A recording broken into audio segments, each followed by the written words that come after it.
Are we using technology, or has technology started to use us? We say we use technology as a tool. We praise it for its convenience. But if we listen to that niggling feeling, the quiet we say to ourselves when we know that the thing we're using is doing something to us, we start to see there's a force shaping us.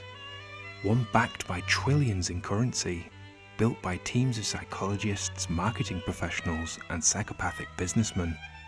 We can see that the structure of digital systems, their tactics like dopamine reward loops, all capture our attention and reshape our behavior.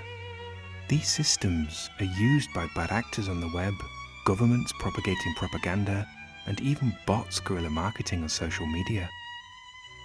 But regardless of the obvious, there's the deeper question of our freedom in the world, shaped by the digital age and its algorithms, and how we know that our thoughts and beliefs are even our own anymore.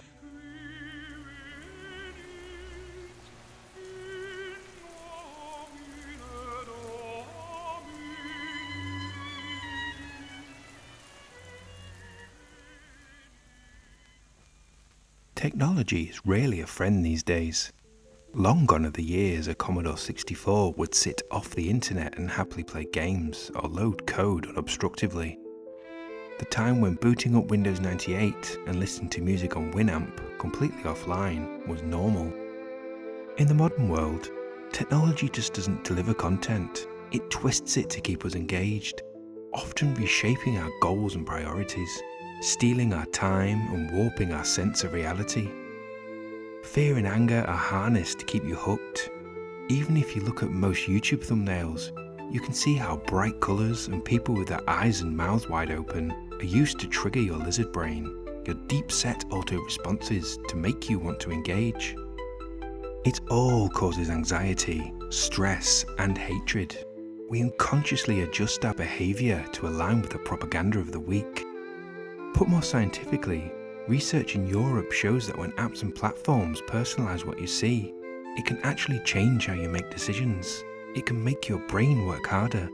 This has been shown to have the greatest effect in productivity apps used in the workplace.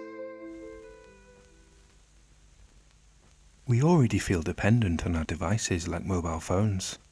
57% of the USA surveyed identified as addicted, and many check their phones within minutes of waking up.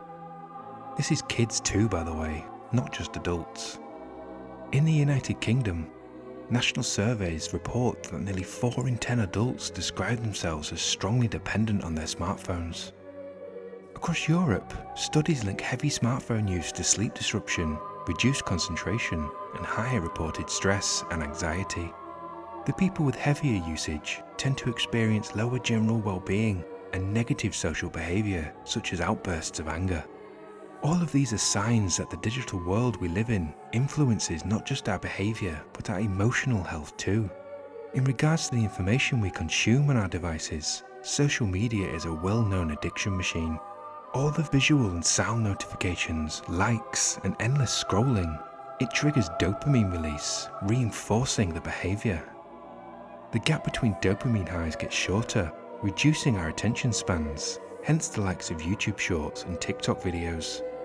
The content needs to get quicker, louder, more violent to keep the drug flowing. Also, negative comments and content are causing a self-esteem crisis, especially among the young. When every mistake is filmed and uploaded online, people take less chances and stay quiet. Slowly, we are building a world of uninteresting, bland people who only consume. There's a drastic increase in validation seeking online. People waiting for their comment to gain likes, their video to hit 1 million views. No one is genuine anymore. It's as if they're shouting into the void, "Tell me I'm good, tell me I have value, soothe my fragile ego." Loss of emotional regulation has spilled over from social media into real life. There are lots of videos of adults having toddler tantrums, people fighting and shouting because of a perception of reality built from mostly fake online information. Your perception creates your reality. Just look at this reality we have created for ourselves.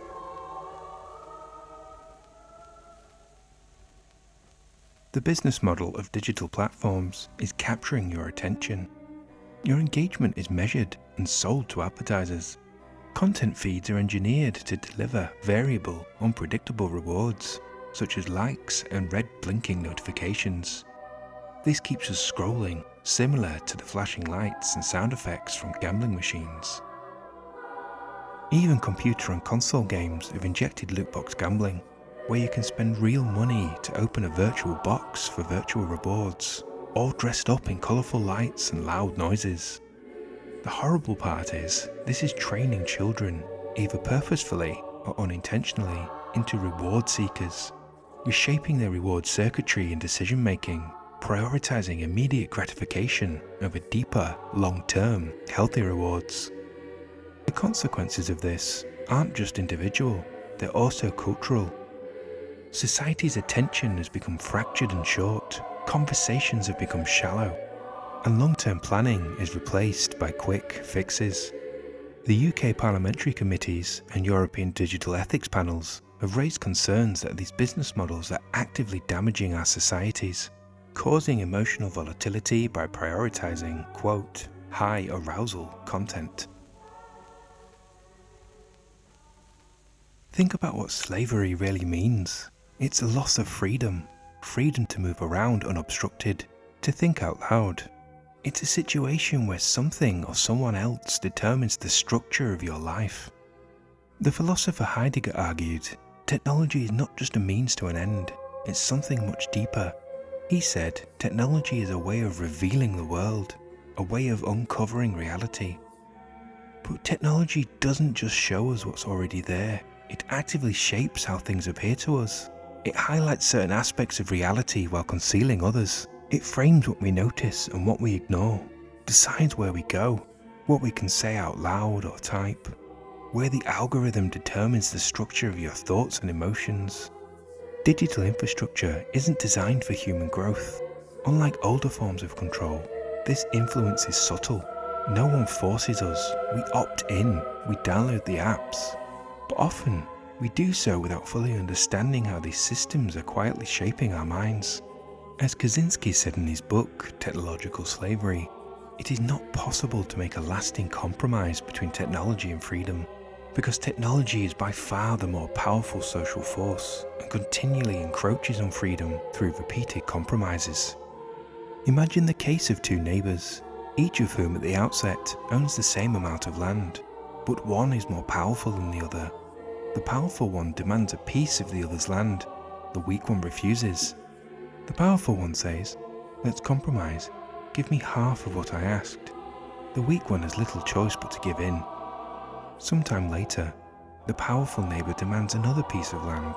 Again, there is compromise. By forcing a series of compromises on the weaker man, the powerful one eventually gets all of his land. So it goes in the conflict between technology and freedom. So the question isn't simply whether technology controls us, it's whether we recognise how it reveals the world to us. Because if something shapes how reality appears to you, demands bits of your freedom, that's power, and power and control corrupt. How do we respond to this problem? We may not be able to affect big change in the world by ourselves, but we can curate our own little mindful digital world, retain our freedoms, and not sell our metaphorical soul to the digital devil. Look for small-scale mindful alternatives, websites that offer news that isn't bought and paid for, sites that don't have bottomless scrolling, apps that don't need your bank card or passport photo. But best of all, just leave your phone alone. There's nothing on it that can't wait half an hour. But if you're not quite there yet, notice which apps capture your attention, set an alarm before you use it, and close the app down when the alarm goes off. Stoic thinkers like Marcus Aurelius remind us that external forces can only govern our inner life if we allow them. And if I may, get a VPN for your device, use throwaway accounts, use burner email addresses and fake personal details. Don't give them any more than you have to. After all, you're just a product to them. Use a Linux-based operating system on your computer. End your dependence on the behemoth of American tech. And finally, join a privacy or freedom advocacy group, or at least support one. Because there are very few people who will still stand for your freedoms in this digital world. They need all the supports they can get. So are we slaves to technology?